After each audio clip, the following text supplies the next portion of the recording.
बिस्मिल्लाहिर्रहमानिर्रहीम। अस्सलाम वालेकुम स्टूडेंट। आज हम अपने इस लेक्चर में डिस्कस करने जा रहे हैं टॉपिक एंट्रोपी का। बहुत इम्पोर्टेंट कंसेप्ट है, छोटा सा कंसेप्ट है एंट्रोपी, और इसके ऊपर शॉर्ट क्वेश्चन भी आ सकते हैं और इसमें एमसीक्यूज़ भी अच्छे डेवलप हो सकते हैं चूँकि ये कंसेप्ट है। तो टॉपिक हमारे पास है जी एंट्रोपी। हम इस एंट्रोपी को डिफ़ाइन करेंगे कि एंट्रोपी किसे कहते हैं। मैं यहाँ लिखता हूँ student, A thermodynamic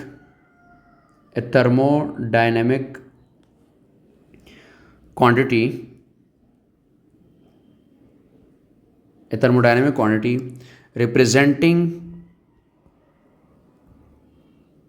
representing the unavailability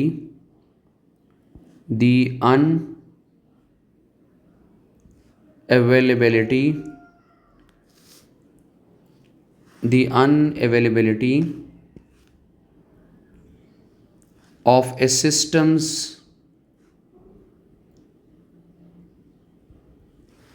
thermal energy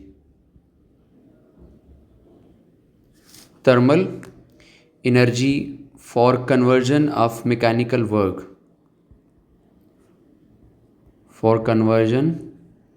this energy into mechanical work, इसको हम कहते हैं एंट्रोपी, इज कॉल्ड एंट्रोपी।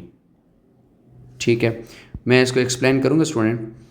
तो जो मैंने लिखा है वो मैंने ये लिखा है कि थर्मोडायनेमिक क्वांटिटी है ये एंट्रोपी, और ये किस चीज़ को रिप्रेजेंट करेगा? Unavailability of systems thermal energy. System की थर्मल एनर्जी हमारे पास अवेलेबल नहीं होगी, किसके लिए? For conversion into mechanical work. ये हमारे पास एंट्रोपी है। दूसरे आसान अल्फाज में हम एंट्रोपी को ये कहते हैं कि एंट्रोपी इज़ द मेजर, मैं यहाँ लिख रहा हूँ, और एंट्रोपी इज़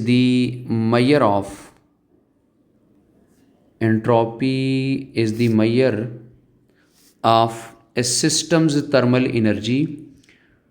किसी सिस्टम की थर्मल एनर्जी के ये मेजरमेंट्स हैं, system's thermal energy per unit temperature,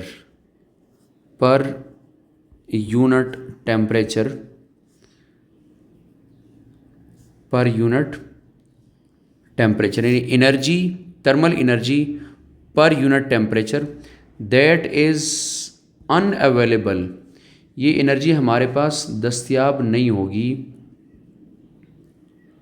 किस लिए? Once again for doing any mechanical work, ये एनर्जी हमारे पास दस्तयाब नहीं होगी। इसको हम कहते हैं कि जी एंट्रोपी है। ठीक है, अब जो मैंने लिखा है उसको मैं मैथमेटिकली लिखूँगा कि systems thermal energy per unit temperature. Entropy को हम रिप्रेजेंट करते हैं डेल्टा एस से। सो मैथमेटिकली मैं यहाँ लिख देता हूँ, मैथमेटिकली इसको हम लिखेंगे डेल्टा एस, और ये आपके पास आ जाएगा delta Q divided by temperature. ये thermal energy, ratio of thermal energy per unit temperature. System international units अगर आप इसके लिखना चाहते हैं, एस आई यूनिट्स, चूँकि ये फिज़िकल क्वांटिटी है, तो डेल्टा एस के एस आई यूनिट्स अगर आप लिखना चाहते हैं तो आप लिखेंगे कि डेल्टा एस जो एंट्रोपी है ये जाउल्स डिवाइड बाई केल्विन, इसको हम कहेंगे जाउल्स पर केल्विन। तो सिस्टम इंटरनेशनल इसकी यूनिट आपके पास क्या आ जाते हैं? जाउल्स पर केल्विन आ जाते हैं, और फार्मूला आपके पास delta Q divide by T आ जाता है। ठीक है स्टूडेंट, इसमें आगे मूव करते हैं। एक चीज़ और इसमें हम लिखेंगे कि एंट्रोपी जो है ये हमारे पास ये भी होता है द डिग्री ऑफ डिसऑर्डर्ड या रैंडमनेस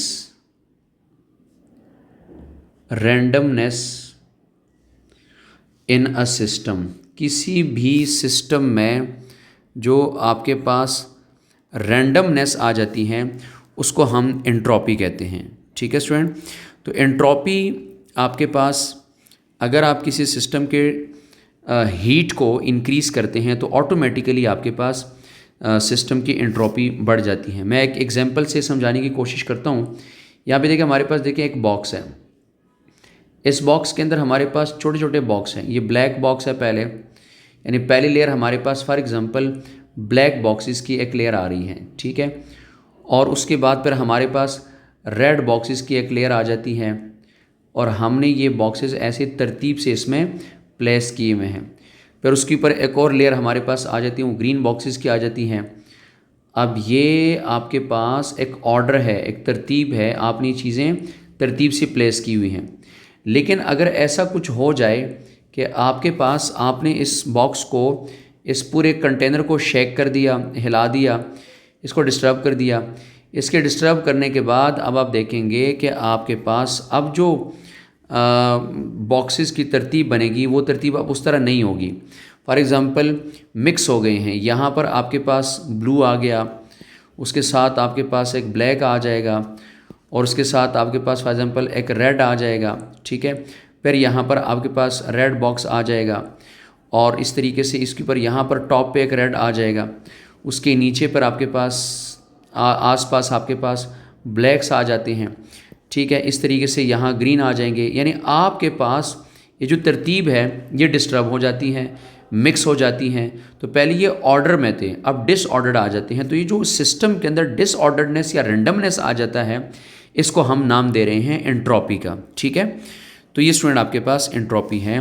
इसके कुछ एग्जांपल्स मैं यहाँ लिखने लगा हूँ कि एंट्रोपी के एग्जांपल्स हमारे पास कौन कौन सी हो सकती हैं।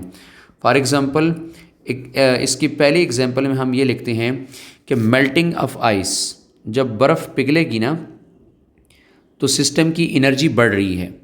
मेल्टिंग ऑफ आइस, ठीक है, ये एंट्रोपी की एक एग्जांपल है। क्योंकि ये एंट्रोपी की एग्जांपल क्यों है? एज मॉलिक्यूल ऑफ आइस जो है वो क्या कर रहे हैं, लॉस कर रहे हैं। Molecule of ice lose their order, वो अपनी तरतीब को लॉस कर रहे हैं ड्यूरिंग मेल्टिंग। जब ये मेल्ट हो रहे हैं तो ये अपनी तरतीब को लॉस कर रहे होते हैं, ठीक है। तो ये आपके पास एक पॉइंट इस तरह आ जाएगा। दूसरे पॉइंट में मैं लिखूंगा फॉर एग्जांपल दे रहा हूँ, बर्निंग ऑफ वुड। अब जब आप लकड़ी जलाते हैं, बर्निंग ऑफ वुड, जब आप लकड़ियों को आग लगा देते हैं तो उसमें आपके पास एंट्रोपी है। क्यों?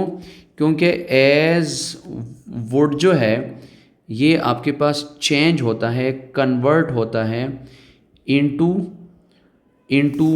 एशेस, कन्वर्ट होगा इनटू स्मोक, ये कन्वर्ट होगा एंड गैसेस। और जाहिर सी बात है कार्बन डाइऑक्साइड गैस और सल्फ़र गैसेस भी, इवन बहुत और गैसेस इसमें से रिमूव हो सकती हैं और हीट भी रिमूव होगी। तो आपके पास इसकी जो ऑर्डर है वो डिसऑर्डर की तरफ जा रही होती है। तो इसको हम कहते हैं एंट्रोपी। तो स्टूडेंट ये आपके पास एंट्रोपी का कंसेप्ट है। इसमें एक छोटा सा कंसेप्ट और है, वो मैं यहाँ एक्सप्लेन कर देता हूँ।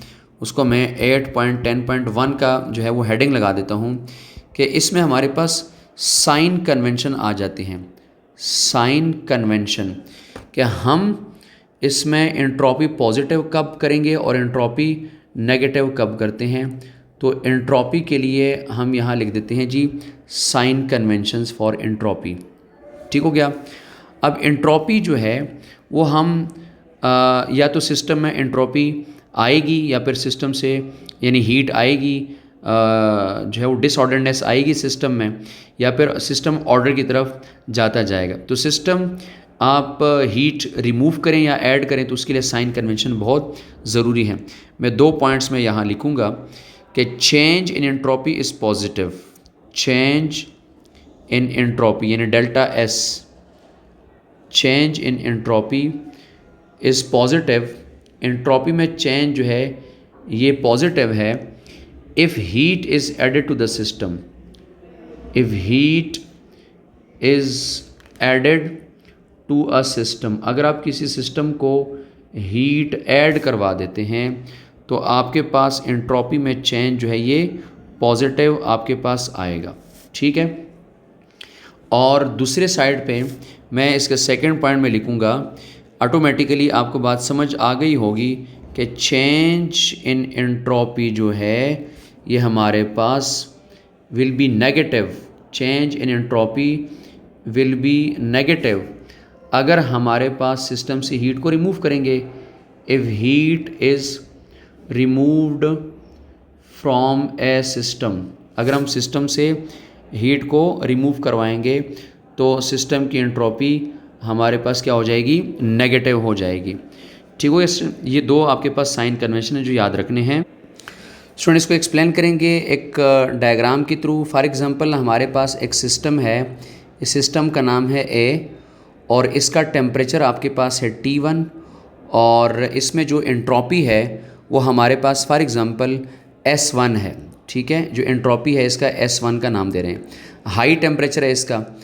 और अगला हमारे पास एक सिस्टम है, उसको हमने नाम फॉर एग्जांपल दिया हुआ है सिस्टम B और इसका जो टेम्परेचर है वो हमारे पास है T2, इसकी एंट्रोपी हमारे पास S2 आ जाएगी। अब स्टूडेंट इसका चूँकि टेम्परेचर हाई है ए वाले का ना, तो Q1 और इसका टेम्परेचर अभी लो है Q2, तो ये हम जानते हैं कि heat will flow from high temperature to the low temperature. Heat हमारे पास ट्रेवल कर ले हाई टेम्परेचर से लो टेम्परेचर की तरफ। जब हीट यहाँ से यहाँ ट्रेवल करे फ्रॉम हाई टू लो, तो इस सिस्टम की एंट्रोपी को हम लिखेंगे जी S1 डेल्टा Q1 या Q1 एट टेम्परेचर T1। और इसी तरीके से अगले वाले को हम लिखेंगे सिस्टम S2 की एंट्रोपी को हम लिखेंगे कि इसकी जो एंट्रोपी है वो Q2 है और इसका टेम्परेचर जो हमारे पास T2 है, सॉरी T2। ठीक है, अब चूंकि हमने सपोज किया हुआ है कि ए जो है रेड वाला जो है इसका टेम्परेचर हाई है, तो इसमें अगर हम डेल्टा S नोट करेंगे तो हम ये नोट करेंगे कि हमारे पास Q जो हीट फ्लो कर रहा T2 में फाइनल माइनस इनिशियल, अगर हम उसको लिखेंगे तो हम T1 लिखेंगे। स्टूडेंट यहाँ इस सिस्टम से चूँकि हीट लॉस हो रहा, यहाँ मैं लिख देता हूँ हीट लॉस, ठीक है, फ्रॉम सिस्टम ए। सिस्टम ए से हीट लॉस हो रहा, तो इसकी जो एंट्रोपी है वो एंट्रोपी आपके पास क्या हो जाएगी, नेगेटिव एंट्रोपी हो जाएगी। इसको आप नेगेटिव एंट्रोपी कहेंगे। और ये जो सिस्टम है ये हीट गेन कर रहा, हीट गेन कर रहा ये सिस्टम बी, तो इसकी जो एंट्रोपी आपके पास आ जाएगी, ये एंट्रोपी आपके पास आ जाएगी पॉजिटिव एंट्रोपी। तो एक से एंट्रोपी नेगेटिव और एक से एंट्रोपी पॉजिटिव आपके पास आ जाती हैं। और अगर आप स्टूडेंट इसका रिजल्ट देखेंगे तो इस रिजल्ट के अकॉर्डिंग आप देख सकते हैं कि ओवरऑल एंट्रोपी इंक्रीज होगी। ओवरऑल एंट्रोपी आपके पास पॉजिटिव ही आई है, तो ओवरऑल एंट्रोपी इज़ पॉजिटिव। तो आपके पास एक सिस्टम से एंट्रोपी डिक्रीज और एक एंट्रोपी इंक्रीज, लेकिन ओवरऑल नेट एंट्रोपी आपके पास जो है वो इंक्रीज हो रही है। तो ये आपके पास जो है वो सिस्टम में एंट्रोपी इंक्रीज हुई है। तो रियल प्रोसेस में यही होता है। हम इस एंट्रोपी के बिहाफ पे सेकेंड लॉ ऑफ थर्मोडायनेमिक्स को दोबारा डिफाइन इस तरह कर सकते हैं। सेकेंड लॉ ऑफ थर्मोडायनेमिक्स को हम ये डिफ़ाइन करेंगे कि हमारे पास एंट्रोपी की टर्म्स में second law of thermodynamic define होगा कि if a system goes a natural process, हम ये कहेंगे चूँकि हमारे पास यूनिवर्स में नेचुरल प्रोसेसेस हैं, if a system undergoes a natural process, तो हम ये कह सकते हैं कि it will go in the direction system ऐसे डायरेक्शन में मूव करेगा that cause the entropy of system,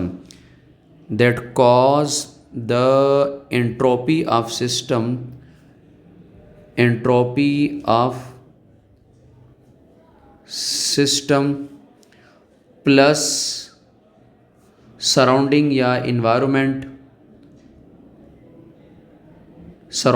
environment to increase. हमारे पास सिस्टम की एंट्रोपी क्या हो जाएगी, इंक्रीज़ करेगी। ये सेकंड लॉ ऑफ थर्मोडायनेमिक की डेफिनेशन है कि अगर कोई सिस्टम नेचुरल प्रोसेस परफॉर्म करेगा, अब हीट फ्लो होना एक नेचुरल प्रोसेस है from one system to another, तो it will go in the direction that cause entropy of the system plus surrounding increase. इससे सिस्टम की भी एंट्रोपी इंक्रीज करेगी और सराउंडिंग की भी एंट्रोपी इंक्रीज करेगी।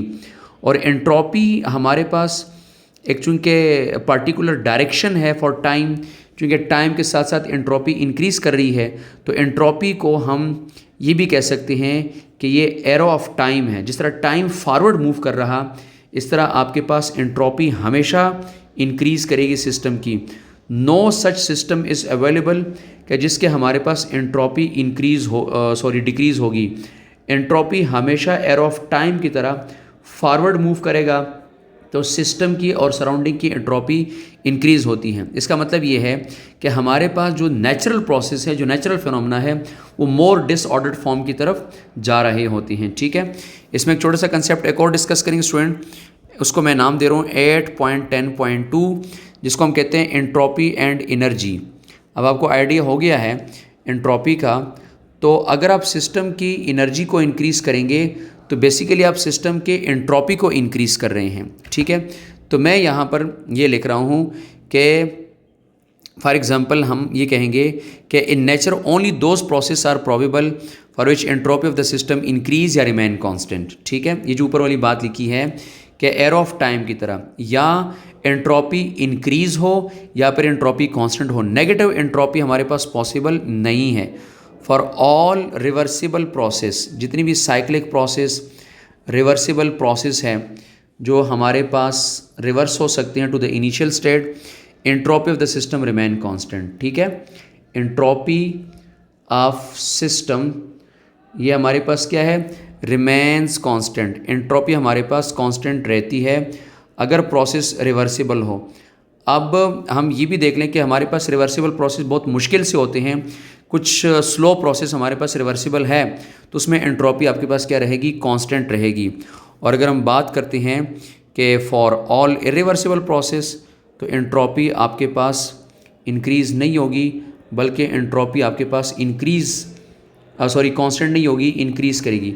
For all irreversible process entropy के बारे में हमारा कंसेप्ट ये होगा कि entropy of system plus surrounding, जो भी आपके पास वहाँ पर इन्वॉल्व होगा, आपके पास एंट्रोपी इंक्रीज़ ही होगी। ठीक है, for all irreversible process entropy will increase. Student, इसका मतलब ये हुआ कि अगर आपके पास एंट्रोपी में इंक्रीज़ आ रहा, इंक्रीज़ इन एंट्रोपी, यानी आपके पास सिस्टम की एनर्जी बढ़ रही है, सिस्टम के अंदर डिग्रेडेशन इंक्रीज़ हो रहा, तो increase in entropy means degradation of useful energy. आपके पास एनर्जी जो है वो डिग्रेड हो रही है, यूज़फुल फॉर्म में कन्वर्ट नहीं हो रही, तो इसको आप कह रहे हैं डिग्रेडेशन ऑफ एनर्जी।